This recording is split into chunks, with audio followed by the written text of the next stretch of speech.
नमस्कार दोस्तों, Manu short hand classes में आपका स्वागत है। दोस्तों, यहाँ आपको मिलता है 110 शब्द प्रति मिनट डिक्टेशन। दोस्तों, इस डिक्टेशन की आउटलाइन और पीडीएफ के लिए हमारा टेलीग्राम को चैनल ज्वाइन करें। डिक्टेशन शुरू होगी 3 सेकंड बाद। अध्यक्ष महोदय, सूचना मंत्रालय एक ऐसा मंत्रालय है जिसके कामों के संबंध में यह कहा जा सकता है कि बहुत कम आलोचना की गुंजाइश है।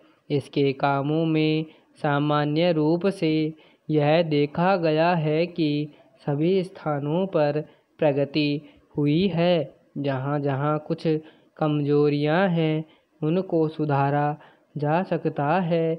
इसलिए सबसे पहले मैं आकाशवाणी के संबंध में कुछ कहना चाहता हूँ। यह बात सच है कि आकाशवाणी ने परिस्थितियों के अनुकूल अपने को परिवर्तित किया है। जब हमारे वंश पर संकट आया तो इस विभाग ने डटकर उसका सामना किया और परिस्थितियों के अनुसार अपने प्रसारणों को बढ़ाया। लेकिन मुझे दुख के साथ कहना पड़ता है कि इसकी भाषा नीति में अभी तक कोई परिवर्तन नहीं आ पाया है। इस मंत्रालय का एक महत्वपूर्ण विभाग पत्र सूचना कार्यालय है, जिसके द्वारा सभी सरकारी सूचनाएं अखबारों के द्वारा जनता तक पहुंचती है। अभी तक हमारे इस मंत्रालय का यह दृष्टिकोण रहा है कि इस देश की भाषा अंग्रेजी है और सब काम अंग्रेजी भाषा के माध्यम से होना चाहिए। यही कारण है कि इस विभाग से जो सूचनाएं प्रसारित होती हैं उनमें से अधिकांश अंग्रेजी में ही प्रसारित होती हैं, जिसके कारण देश भर में हमारी सरकार की बातें जनता तक नहीं पहुंच पाती। मैं अपनी इस बात की पुष्टि के लिए इसी मंत्रालय द्वारा प्रकाशित पुस्तिका में दिए गए आंकड़ों को प्रस्तुत करना चाहता हूं। आप इन आंकड़ों को देखें तो आपको ज्ञात होगा कि अधिक प्रकाशन अंग्रेजी में हुए हैं। हिंदी या अन्य क्षेत्रीय भाषाओं में प्रकाशनों की संख्या बहुत कम है, जबकि इस देश में अंग्रेजी जानने वालों की संख्या 2% से अधिक नहीं है। अन्य भाषाओं के जानने वालों की संख्या इस देश में 84 करोड़ है। इस दृष्टि से आवश्यकता इस बात की है कि हम अपना सारा काम अपनी भाषाओं के माध्यम से करें। अभी कई माननीय सदस्यों ने अपने विचार व्यक्त करते हुए कहा कि 1965 से हमारे देश की मुख्य भाषा हिंदी हो गई है और अंग्रेजी केवल सहभाषा के रूप में है, लेकिन फिर भी अधिकांश काम आज भी अंग्रेजी में ही होता है। मैं चाहता हूं कि आप ऐसे कदम उठाएं कि देश भर में हिंदी के माध्यम के द्वारा यह कार्य सुचारू रूप से चलने लगे। जो आंकड़े हमने दिए गए हैं उनमें बताया गया है कि पत्र सूचना कार्यालय के हिंदी विभाग में अपर्याप्त कर्मचारी हैं।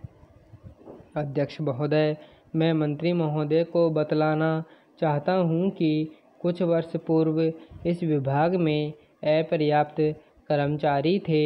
इस दृष्टि से इस विभाग में हिंदी के काम में कोई प्रगति नहीं हुई। अध्यक्ष महोदय, आपके लोकसभा सचिवालय में हिंदी के काम में काफ़ी प्रगति हुई है।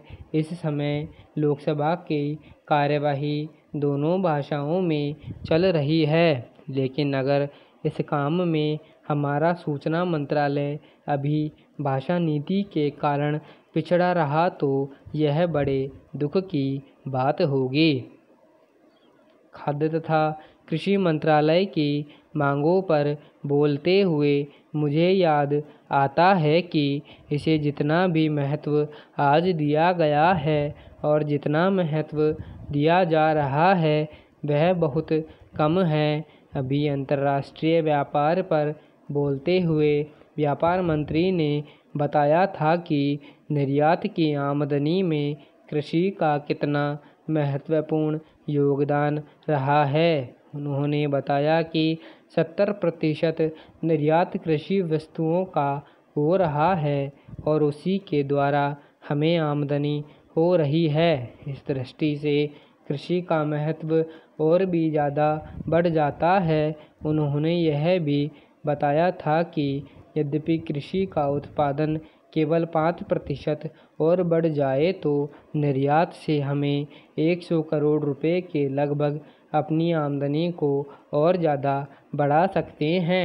इतना महत्व इसका होने के बावजूद भी मुझे बड़ा खेद है और सचमुच यह बड़े दुख की बात है कि आप कृषि के ऊपर जिसमें 100 करोड़ रुपया कमाने की क्षमता है 1 करोड़ रुपया भी खर्च करने के लिए तैयार नहीं हैं। मैं तो यहाँ तक कहूँगा कि जिसे हम औद्योगिक उत्पादन मानते हैं उस प्रकार का उत्पादन आज भी हमारे देश में नहीं हो रहा है। वास्तव में उत्पादन केवल कृषि से ही हो सकता है क्योंकि कृषि वस्तुओं से ही आपके दूसरे औद्योगिक संस्थान चलते हैं। यदि रुई देश में पैदा न हो तो कपड़ा कैसे बन सकता है। यदि मूंगफली देश में पैदा न हो तो वनस्पति घी देश में पैदा नहीं हो सकता। इसलिए हमारा सारा उत्पादन कृषि वस्तुओं पर ही निर्भर है। इसी तरह से खनिज पदार्थों की स्थिति है। यदि खनिज पदार्थ निकालने पर ज़्यादा जोर दिया जाए तो उससे न केवल उत्पादन बढ़ेगा, हमारे उद्योगों का काम मिलेगा, बल्कि विदेशी मुद्रा भी बहुत बड़ी मात्रा में कमाई जा सकती है। हमारे देश में हर प्रकार की वस्तुओं का बहुत बड़ा भंडार हमारी भूमि में उपलब्ध है। समाप्त। धन्यवाद।